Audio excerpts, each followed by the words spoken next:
আগে। এরপর এই আমলগুলো করার সবচেয়ে সেরা সময় কোনটা? কিশোর বয়স, যৌবনকাল না বার্ধক্য? এই আমলগুলো করার সবচেয়ে উত্তম টাইম কোনটা? কখন সবচেয়ে বেশি শক্তি থাকে, সামর্থ্য থাকে, এনথুজিয়াজম থাকে? কখন, কোন সময়? এবার আপনি 2 নাম্বারটা নেবেন, ওই ব্যক্তি যে তার যৌবন আল্লাহর পথে বিলিয়ে দিয়েছে। বুঝতে পারছেন? এবার ধরতে পারছেন? এখন ইবাদত করার সবচেয়ে সেরা মৌসুম কোনটা? যৌবনকাল। এই যৌবনকালটাকে আল্লাহর পথে বিলিয়ে দেওয়া মানে পুরো যৌবনকাল জুড়ে আপনাকে আল্লাহর জন্য ইবাদতগুলো করতে হবে। পারা যাবে ইনশাল্লাহ? এটা হলো আল্লাহর জন্য যৌবন উৎসর্গ করার ব্যাখ্যা। এবার আসেন, যৌবনকালের সবচেয়ে বড় ফিতনা কোনটা? চরিত্র ঠিক রাখা। কোনটা? কথা বুঝতে পারছেন না? এই তো সবাই যুবক, যৌবনকালে সবচেয়ে বেশি সমস্যা হয় কিসে? চোখে। কিসে? চোখে, লজ্জাস্থানে, চোখে, চরিত্রে। এটা স্বাভাবিক। আমরাও যুবক, যৌবনকালে সবচেয়ে বেশি প্রবলেম হয় কিসে? মেয়েদেরকে নিয়ে, চোখের সমস্যা, মনের সমস্যা, চরিত্র হেফাজতের সমস্যা। এই কারণে আপনি এখন এই 7টার মধ্যে এটাকে নেবেন।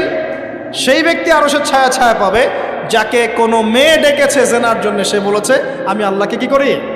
ভয় করি। তার মানে আগে ইবাদত ঠিক করবেন, তারপরে যৌবনকাল আল্লাহর পথে ইবাদত করে কাটাবেন। আর এই যৌবনে সবচেয়ে বেশি কেয়ারফুল থাকবেন চরিত্র হেফাজতের ব্যাপার। হাদিস বুঝতে পারছেন? আচ্ছা, এবার আসেন, এখন এই চরিত্র হেফাজত করার সবচেয়ে সেরা পদ্ধতি কি? বিবাহ শাদী না? চরিত্র হেফাজত করার সবচেয়ে সেরা পদ্ধতি কি? কারণ মানুষের যৌন চাহিদা আছে, ভালোবাসার প্রয়োজন আছে, আর স্পিড দরকার আছে। যুগিনারি নাস হুব্বুশ শাহওয়াতি মিনান নিসা, মানুষের মধ্যে সবচেয়ে বেশি আকর্ষণ দেওয়া হয়েছে কার প্রতি? নারীর প্রতি। অতএব একজন পুত পবিত্র নেককার মেয়ে আমি চাই, চাই কিনা? আমরা সবাই চাই। এখন এ কারণে এই হাদিসের মধ্যে এটা নেবেন, ওই 2জন মানুষ, কোন 2জন? 2জন ছেলে ছেলেও হতে পারে, 2 মেয়েও হতে পারে, আবার ছেলে মেয়েও হতে পারে, যারা একে অপরকে ভালোবাসে। কার জন্যে? মানে পবিত্র ভালোবাসা, অপবিত্র জেনা নয়, পবিত্র ভালোবাসা। এবং ওই মিলিত হয় আল্লাহর জন্যে। বিচ্ছেদ ঘটে কার জন্যে? আল্লাহর জন্যে। আপনি স্ত্রীকে বাসায় গিয়ে তার সাথে মহব্বত করছেন, আল্লাহর জন্য মিলিত হচ্ছেন, তাই না? আবার যখন আপনি দিনের জন্য বা দিনের কোনো কাজে বা ভালো কোনো কাজে রিজিকের সন্ধানে বের হয়ে যাচ্ছেন, আল্লাহর জন্য ছেড়ে চলে আসছেন, তাই না? তো এই যে দেখেন, চরিত্র হেফাজত করার কথা যেমন এখানে আছে হাদিসে, আবার এটাও আছে চরিত্র কিভাবে হেফাজত করবেন? পবিত্র ভালোবাসার মধ্য দিয়ে। আল্লাহ পাক তৌফিক দান করুন।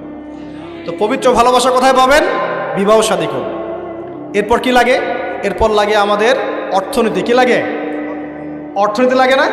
এখানে আছে অর্থনীতির বিষয় শোনেন। রজুলুন তাসাদ্দাকা বিসাদাকাতিন, এক ব্যক্তি সদকা করেছে, এত গোপনে যে বাম হাত জানে না ডান হাত কি সদকা করেছে। এখানে অর্থনীতির বিষয় নাই। ইসলামিক অর্থনীতির মূল বিষয় হচ্ছে দান, সাদাকা, যাকাত, ব্যবসা, এগুলা। ইসলামিক অর্থনীতির মূল কি?